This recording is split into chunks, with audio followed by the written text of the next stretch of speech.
안녕하세요, 카미입니다. 이번 영상은요, 역시 구독자분의 요청으로 제작된 영상인데요. 바로 살면서 반드시 해야 할 것 5가지에 대한 거예요. 첫 번째는요, 혼자 여행을 가는 거예요. 이 혼자 하는 여행이야말로 새로운 시각에서 문제를 스스로 해결해 나갈 수 있는 절호의 기회이기 때문이에요. 우리 뇌는요, 일상적인 환경에서는 별로 새로운 자극을 찾기를 조금 어려워해요. 왜냐면 우리의 일상은 굉장히 루틴하게 이루어져 있잖아요. 밥 먹는 거, 직장에서 일하는 거, 집에서 쉬는 거, 이런 거 별로 그렇게 예측하기 어려운 요소들이 없죠. 그렇지만 여러분이 여행을 가면 여러분을 둘러싸고 있는 모든 게 다 새로운 것들이에요. 뇌가 자극을 받기 시작해요. 새로운 환경으로 말미암아 자극을 받고 새로운 신경 회로망을 만들기 시작하거든요. 그런데 여러분이 뭐 가이드랑 같이 간 것도 아니야, 가족도 없어, 친구도 없어, 오로지 혼자 자유여행을 갔다고 쳐요. 그러면 이 새로운 신경망들이 훨씬 더 활성화해서 만들어질 수밖에 없겠죠. 왜냐면 여러분은 혼자 스스로를 의지해서 여러 당면한 문제들을 해결해 나가야 되니까요. 그래서 저는 혼자 여행이 약간 어려울 수 있는데 또 동시에 굉장히 도전적이면서 여러분의 성장을 매우 자극하는 그런 좋은 기회가 될 거라고 생각을 하기에 꼭 혼자 여행을 한 번쯤은 가셨으면 하는 바람에 추천을 해드리고 싶습니다. 그리고 낯선 곳에 가면은 기존에 지각하던 세계가 아닌 낯선 곳에서 새로운 시각에서 여러분을 바라보게 될 수밖에 없어요. 그러니까 자기 객관화가 굉장히 잘 돼요. 자기 객관화가 잘 되다 보니까 스스로에 대한 관념도 새로 형성할 수 있게 되고 또 생각 정리도 원활하게 되는 거죠. 이렇게 혼자 여행을 다니면서 물론 외로워요. 근데 그 외로움 속에서 내가 스스로 이러이러한 것들을 헤쳐나갈 수 있는 사람이구나 라는 이런 자신감 또한 생겨요. 문제 해결 능력이 생기거든요. 그러니까 저는 중국 여행을 거의 1년에 한창 많이 다닐 때는 한 4-5번도 갔었어요. 제가 중국에서 유학했던 경험도 있고 또 중국어를 어느 정도는 해요. 한 HSK 6급 수준으로는 하기 때문에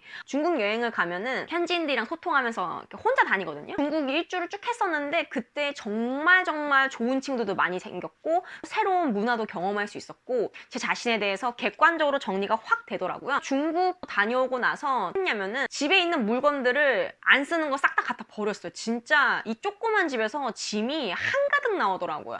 그때 전 딱 깨달았죠. 내 인생을 이제부터 좀 리셋해봐야 되겠다. 새로운 마음으로 살아봐야 되겠다. 라는 다짐을 그때 했던 기억이 있습니다. 혼자 여행하는 게요. 여러분에게도 일종의 전환점이 될 수 있을 거란 생각이 들어요. 2번째입니다. 비판적 사고 능력을 기르자입니다. 한마디로 스스로 생각하는 능력 기르기인데요. 우리를 참 미혹시키는 것들이 세상에 정말 많아요. 그러니까 제가 다음 영상에서는 사이비 스승 멘토들에 대한 이야기를 좀 나눠볼까 해요. 여러분 이걸 진짜 구분을 잘 하셔야 돼. 특히 요즘 자기가 멘토다, 자기가 뭐 영적 스승이다, 자기가 신의 대리인이다 이런 허무맹랑한 주장을 하면서 조금 마음이 힘들거나 또 어려움에 처한 사람들을 삥 뜯는 그런 사례들이 심심치 않게 꽤 있는 것 같아요. 여러분 스스로 판단해야 돼요. 누군가한테 의지해서 누군가의 의견을 절대적으로 맹신하고 맹목적으로 복종하면 절대 안 됩니다. 그런 말이 3분의 2 이상은 될 거예요. 그렇지 않으면 사람들이 안 믿기 때문이죠. 사기꾼들도요, 완전 틀린 말만 해서는 사기 못 쳐요. 그 사이비 교주도요, 완전 틀린 말만 해서는 신도들 삥 못 뜯어요. 그러니까 되게 그럴싸하고 되게 맞는 말들을 아주 잘 늘어나. 근데 그 사이사이에 뭔가 찝찝하고 뭔가 명료하지 않은 것들을 되게 요상한 것들 이렇게 조금씩 간간히 이렇게 시즈닝 하듯이 양념하듯이 딱 넣어서 이렇게 섞는단 말이야. 그 다음에 툭 하고 사람들한테 내놓는 거예요. 포장 쫙 해가지고. 요즘에 정보들이 참 많잖아요. 그러니까 이런 정보들은요, 비판적으로 수용을 하셔야 됩니다. 여러분한테 도움이 된다고 생각되면은 참고할 수 있는 자료로 활용하시지, 이거를 맹신하고 저 사람이 하라는 거는 다 진리니까 다 맞아, 이렇게 접근하시면은 절대 안 돼요. 종교 가지신 분들도 종교 교리에 무조건적으로 복종하시지 마시고 한 번쯤 비틀어서 생각해 보세요. 제가 고등학교 때 읽은 책 중에 데카르트의 방법 서설이라는 책이 있어요. 데카르트의 방법 서설에서 저자가 하는 말은 그거예요. 모든 명제를 다 의심하라는 거예요. 모든 것을 의심하라. 그러니까 저는 이 말이 굉장히 일리가 있다 생각해요. 종교는요, 삶을 살아가는 데 있어서 한 종류의 가이드라인이 될 수 있는 거지, 그게 막 절대적이고 우리의 인생을 막 지배하고, 저는 그런 게 되어서는 굉장히 곤란하다고 생각하는 사람 중에 하나입니다. 이렇게 이렇게 어딘가에 맹신하기 시작하면은 맹목적이게 되고 싶고 나중에 내가 맹목적으로 추정했던 게 거짓으로 밝혀지면 그때 오는 정신적인 멘붕은 이루 말할 수가 없죠. 그러니까 평소에 정보를 비판적으로 흡수하는 습관을 많이 들이세요. 읽고 쓰는 습관. 저 같은 경우는 굉장히 많은 자료를 하루에도 많이 읽어요. 사실 저는 동영상보다는 텍스트가 더 편한 사람이에요. 왜냐면 동영상은 그 말을 다 듣고 있어야 되잖아. 근데 텍스트는 내가 쫙 빨리 읽으면서 이렇게 추려낼 수 있거든요. 짧은 시간 안에 핵심을. 저는 하루에 거의 한 100페이지 이상 텍스트 자료를 읽으면서 이렇게 핵심 추려내고 이건 좀 아닌 것 같다. 이거는 뭐 일리가 있네. 내 나름 정리를 다 해요. 평소에 내가 흡수한 자료들을 이제 글로써 정리도 자주 하는 편이고요. 진리를 항상 추구하고 탐구하는 편이었어요. 어렸을 때부터 철학적인 거, 뭐 심리학, 뭐 정신의학 이런 거에 관심이 원래 많았고요.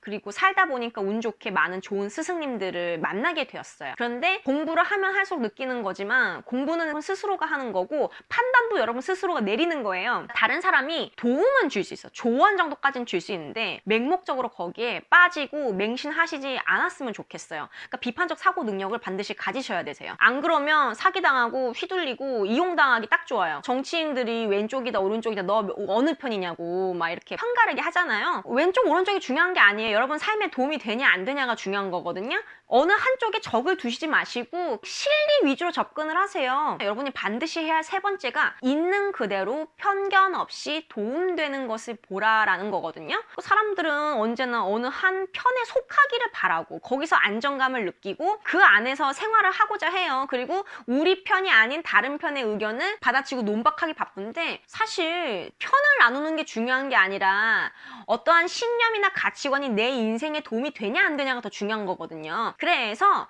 여러분 나름의 판단 체계, 가치관의 체계를 만드세요. 근데 이게 처음부터 생기진 않거든요. 그러니까 공부를 많이 해야 돼요. 좋은 말씀도 찾아 듣고 스스로 공부도 많이 하고 그다음에 생각도 정리하고 좀 비판적으로 판단하고 그리고 나서야 시간이 흐르고 나서 가치관이 형성이 되지 어렸을 때는 가치관이 형성되는 게 조금 어렵긴 해요. 여러분의 스스로 어떤 가치 판단 준거를 마련하신 다음에 그거에 의해서 판단하셔야 되지 어떤 특정한 정당이나 종교, 색깔의 그런 이념에 빠져가지고 그럼 사시면 안 된다는 거예요. 그러니까 있는 그대로 보세요. 편견 없이. 왜냐면 인간이라는 존재도 굉장히 다면적이잖아요. 그러니까 세상은 흑도 아니고 백도 아닌 그 사이 중간 어딘가에 있는 그레이의 영역이 굉장히 크다고 생각을 해요. 다층적이고 다면적이에요. 사람이란 존재도 그렇고 이 세상 사도 제 채널에서 이야기하는 것들은 대부분 검증된 이야기들을 하긴 하는데 미처 다루지 못하는 변수들이 정말 많아요. 그래서 그러한 것들에 대해서도 여러분이 항상 열린 마음으로 더 알아보고자 하는 그런 의지가 있으셔야 되세요. 그러니까 도움되는 거를 보세요. 내가 어떤 가치관을 가졌는데 그 가치관이 나의 인생에 별로 도움이 안 돼. 그럼 어떻게 해야 될까요? 시대의 변화에 맞게 내 인생에 내 실익에 도움이 되냐 안 되냐에 맞게 이렇게 색깔도 바꿀 줄 알아야 돼요. 뭐 가족과의 관계성이든 친구와의 관계성이든 연인과의 관계성이든 어떠한 이념, 명분, 이데올로기 이런 거에서 탈피하셔서 여러분 인생에 도움이 되는 것 그 자체를 있는 그대로 보시고 스스로 선택하셔야 됩니다. 고민이 되실 때는 이렇게 생각하세요. 아, 이것이 내 인생에 도움이 되냐 안 되냐. 네 번째는요. 전두엽을 활용하라 라는 건데요. 전두엽이요. 가장 마지막까지 발전하는 뇌죠. 그래서 이 전두엽이 인간의 뇌라고도 불립니다. 왜냐면 우리 인간만큼 전두엽이 이 정도로 발달한 동물은 없죠. 그렇기 때문에 우리가 만물의 영장이 될 수 있었던 거고요. 이 창의력, 판단 능력, 뭐 충동 조절 능력, 비판적 능력 이런 것들이 전두엽이 담당하는 거예요. 그래서 우리가 감정에 휩쓸려서 막 후회할 짓 하고 이런 거는 우리가 동물의 뇌로 살고 있기 때문에 그런 행동을 하는 거예요. 우리가 조금 더 진화된 인생을 살고 싶다면 이런 파충류의 뇌, 포유류의 뇌가 아닌 인간의 뇌로 사용할 수 있어야 된다라는 거죠. 이렇게. 그리고 마지막으로요. 상처를 치유하여 맑은 영혼으로 거듭나는 거입니다. 채널을 운영하는 궁극의 목적이 바로 이거예요. 상처 치유 및 맑은 영혼으로 거듭나는 거거든요. 저는 살면서 되게 좋은 분들을 많이 만났어요. 그렇기 때문에 그 분들이 저한테 하신 말씀을 널리 퍼뜨리고 싶었어요. 왜냐면 제가 존경하는 스승님께서는 저한테 이런 말씀을 하셨거든요. 내 가르침에 오리지널리티를 주장하지 않는다. 그러니까 마음껏 퍼뜨려라 라고 이야기하셨어요. 정말 존경스러운 분이죠. 그러니까 제가 나중에 사이비 관련해서 말씀을 드리겠지만 진짜 스승이라고 부를 수 있는 그런 사람이 몇 안 되긴 해요. 세상에 많지 않아요. 근데 근데 이런 분들의 모습을 보면은 이 어린아이처럼 살아요. 자, 여러분, 어른인데 어린아이처럼 산다? 우리가 영화 같은 데 봐도 꼭 현자 같은 분들 나오잖아요. 어떤 주인공이 비탄에 잠겨있을 때 뭔가 물꼬를 틀 수 있는 짧고 굵직한 조언을 해주는 그런 현자들이 종종 영화에서 등장하죠. 그분들을 보면은 굉장히 맑고 선문답을 한다는 인상마저도 들어요.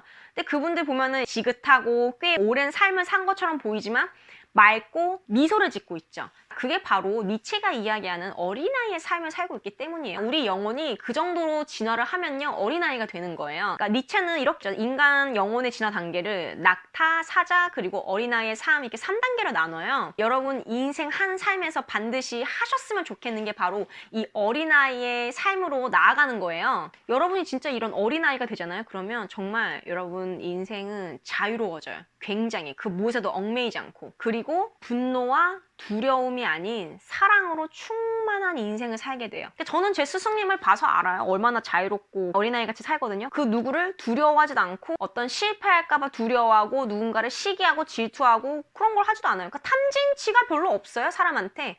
저는 그렇기 때문에 스승님이라고 부르는 거거든요. 그러니까 제가 나중 영상에서 말씀을 드리겠지만 자기가 뭐 멘토다, 영매다 보면은 스스로가 전혀 이 탐진치가 극복이 안 된 사람들이 엄청 많아요. 그래놓고 자기 말 믿으면은 뭐 인생이 다 피일 거고 뭐 저 자체도 스스로를 분한테 멘토예요? 다 들어달라 이렇게 할 수가 없어요. 왜냐면 제가 얼마나 스스로가 부족한지를 아는데 여러분보다 한 반발자국 더 먼저 자기 성찰하고 스승님이 가르쳐준 것들, 내가 공부한 것들 나눠주는 차원에서 이렇게 채널 연 거지 뭐 멘토가 되고 누구한테 대단한 뭐 영적 스승이 되고 저는 아직 그런 사람이 아니에요. 저는 아직 되게 세속적이고 탐진치를 여전히 극복을 못했어요. 저는 그러니까 상처를 치유하고 맑은 영혼으로 나아가는 게 우리 인생의 궁극이 아닐까 싶어요. 오늘 영상은 이렇게 구독자분의 요청으로 반드시 살면서 해야 할 5가지를 이야기해 보았어요. 여러분의 삶에서도 항상 행복과 사랑이 가득하기를 바라면서 이번 영상이 여러분의